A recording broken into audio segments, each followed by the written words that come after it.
film and TV awards campaigns are a lot like political campaigns, because yes, you have to have a great candidate with a great performance or a great film or a great project, but there's so much more that goes into it. There are so many events throughout the season that I describe as like the kissing the baby events, where there's talkbacks, there's Q&As, there's receptions, and sometimes at the receptions, you get talent who stay and hang out so that they can talk with potential voters, and people can come up and ask to take photos with them and have their little moment.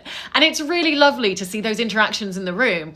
And it's also fascinating to see how fantastic some people are at just being very comfortable in those spaces, making great conversation, taking all the photos.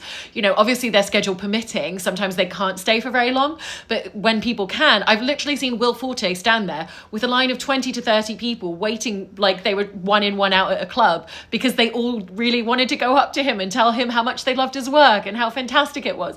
And it was so sweet. I was like, firstly, it's the only time I've ever seen people do it in a single file line.